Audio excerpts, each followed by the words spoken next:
First Class Fatherhood. That is where Alec Lace comes in with his popular podcast. And one of the most interesting was on a podcast. Alec Lace interviews high-profile fathers from actors to NFL players with a vision to change the narrative of fatherhood and family life. What's doing, everybody? I'm Alec Lace. Thank you for watching First Class Fatherhood, a family-made media podcast. And today, we are headed out to the high seas with Captain Jason Chambers, who joins me on the podcast. Captain Chambers is the star of the Peacock original series, Below Deck Down Under. Captain Chambers is from Australia. He's lived all over the world. He spent the last 2 decades charting private tours all over the Mediterranean and the Caribbean seas. But what a toll that takes on family life. He's got some difficult decisions coming up. We're going to talk to Captain Chambers about that and so much more. Make sure you follow up on what's going on with my friends Olympic gold medalist Shawn Johnson and her husband, first-class father Andrew East. Check out their newsletter at news.familymade.com. You'll find the link to that in the description down below. And while you're down there, smack the subscribe button and tap the like. And let's jump into it right now with Captain Jason Chambers on First Class Fatherhood. Joining me now, first-class father, Captain Jason Chambers. Welcome to First Class Fatherhood. You're welcome, Alex. Thank you very much. All right, let's start like this here. How many kids do you have? How old are they? I have one little daughter. She just turned 8 a month or 2 ago. Very cool. I have an 8-year-old girl myself. She's my youngest. I got 3 boys and then got the girl. Are you all done? Or are you going to try to have some more here? I live a bit of a nomad life, so one was enough. However, yeah, I wish I had more. Definitely, it would help a little bit. Definitely, it's getting to that age where an extra one would take away my Lego duties. Well, tap into that nomad life a little bit. If you could, just take a second here to hit my listeners with a little bit about your background and what you do. I'm a captain on super yachts. I've been doing it for 25 years now. So I started backpacking back in my early 20s and then come across the industry in Newport, Rhode Island and jumped on a boat. And so next minute I was engineering or second engineer on that boat and worked my way up as captain after a few years. And I've been doing that ever since. Very cool. Take me back 8 years ago, if you could, then, to the beginning of your fatherhood journey. About how old were you when you became a dad, and how did that experience change your perspective on life?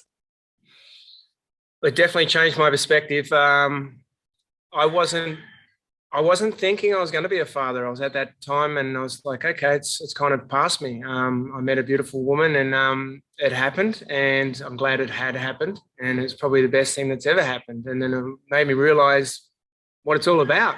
I wish I kind of foreseen that earlier. I probably would have had 3 or 4.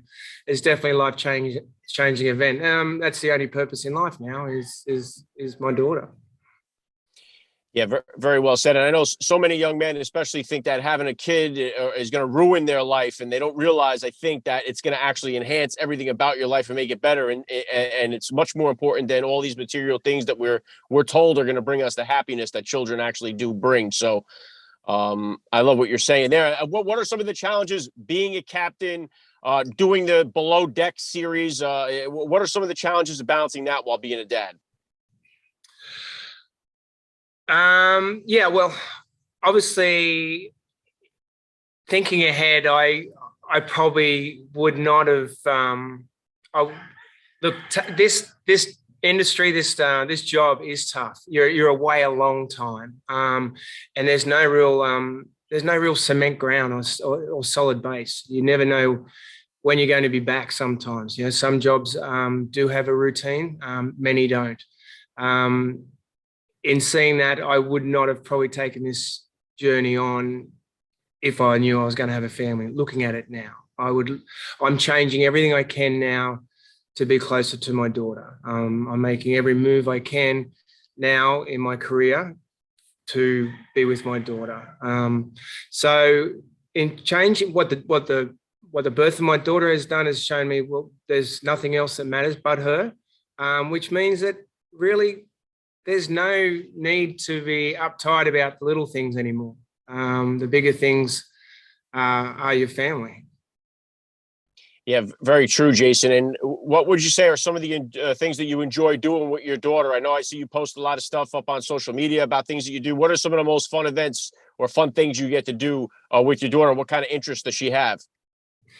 She just started learning to surf. She's skateboarding, which is great. She loves drawing. She loves her Lego. I have to play Lego with her every day, which is fun. I think Lego is probably one of the best things that's teaching patience. I remember when she first got her Lego, she was crying and screaming because she couldn't find a part to put it together. But now she understands to get through it, and it's actually pretty complex. It's not just the little building blocks that we grew up with. It's pretty intriguing, and it's pretty marvelous what they make out of it. And she sits there and she really fine points it to the T, and patience is something that comes out of that. The surfing, she's such her name's Saskia, Sassy for short. She's definitely fiery. However, she's very emotional. She's got empathy, and she gets embarrassed easily, but then she can kick off like a firecracker as well. So I love watching that. And when she tackles tasks like surfing, she hasn't got the confidence. But then when she just gets up and does it, that's it. It's no stopping. She wants more. She wants bigger. The other day, she just couldn't get out to the biggest wave. She wanted it bigger. She wanted to get pounded by the waves. She didn't care. But that first initial step is always scary. Very cool. What would you consider to be, Jason, the top values that you want to instill in your daughter growing up? I think the value is definitely lying. Don't lie to your mother or father or anyone, actually. And the other one is patience. I'm trying to teach her how to just take a breath and learn, and not be too focused on what other people are doing, and be yourself.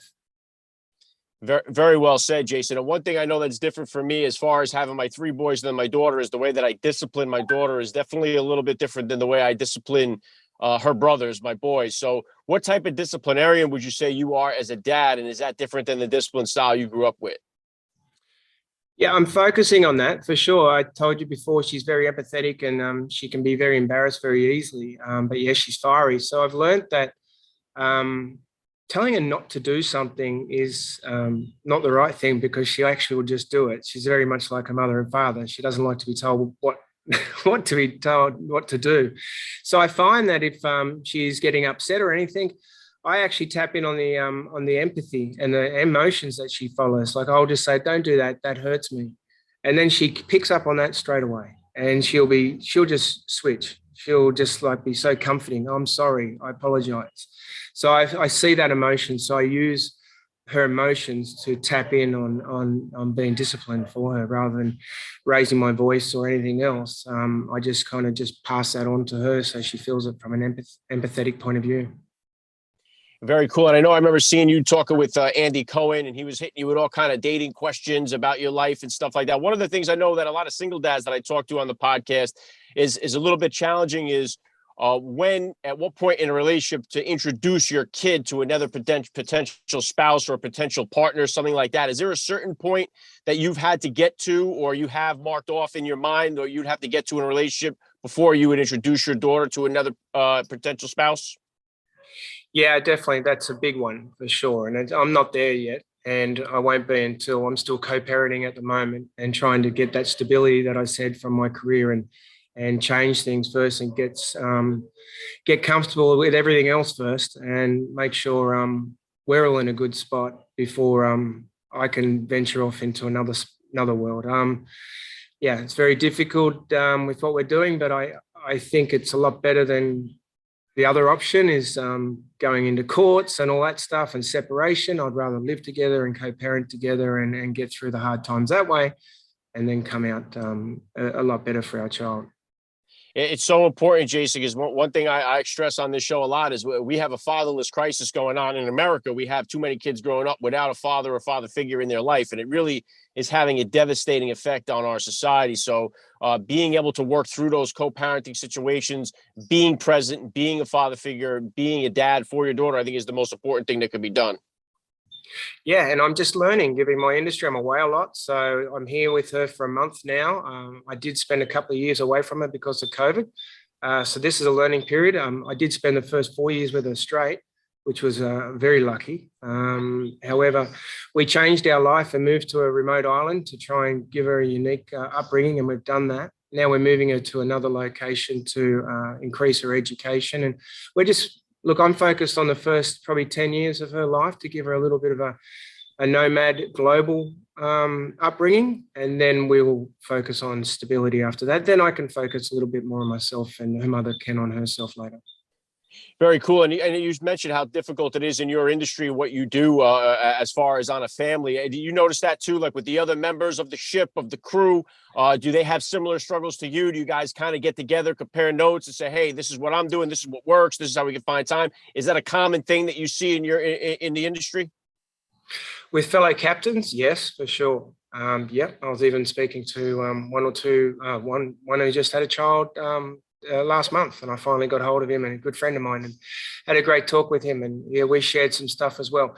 And we're talking about how other males had different perspective as what we did. I said and he agreed, when we first had our child, it was just like duck to water, and it was just easy. It was just like, that was it. That's what we're meant to be. Whereas I had other friends that kind of just distanced themselves away from their child for quite some time, but obviously have come back into being wonderful fathers. But that kind of instinctive moment where you back off away from the mother, let her do it, or you jump in and you pick them up and take over. There's two different styles at the start. And that's a grounding period that, I've spoken to a few fathers about that, and captains. Yeah, and obviously, as you said, you're making some changes, doing what you can do to be close with and spend more time with your daughter. What's coming up next for you? I know you did the below deck. You got any other kind of, what projects are you working on now? What can we look forward to seeing from you in the future? I'm concentrating now on October to do BravoCon, and I'm more focused on that at the moment. Then after that, November, I'm a free agent. I've just left a job that I was on because it finished up here in Bali, and that's what I scheduled to do and to be with my daughter. And I'm going to focus on coming back to my daughter in November, but then look for the new horizons. I don't want to really tackle anything. I really want to dedicate my time for Saskia for the next 6 months. And awesome. I love that. Yeah, that sounds great. And the last thing I want to hit you with here, Jason, I love to ask all the dads that I get on the podcast, what type of advice, I know you touched on maybe a little bit just there, but what type of advice do you have for that new dad or for that about to be father who's out there listening? Dive straight in. You've only got to have empathy for what the mother's just gone through. And if you haven't got enough for that, pick the child up at 4 o'clock in the morning and take her in the pram and just be with her every day and take the time. And I still sleep with my little girl next to me, and she's 8, and keep them with you as long as you can, because they're going to grow up. And have 2 if you can, because Lego's fun, but it's probably better with another child.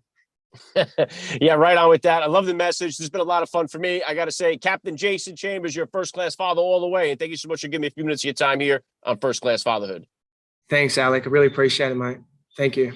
You have been listening to First Class Fatherhood. First Class Fatherhood is a family-made media podcast. Please visit www.firstclassfatherhood.com or www.familymade.com to find out more details.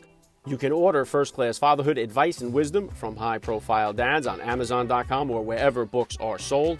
Thank you for listening to today's podcast. Proverbs 22:6 tells us, train up a child in the way he should go, and when he is old, he will never depart from it. God bless, and I'll catch you next time.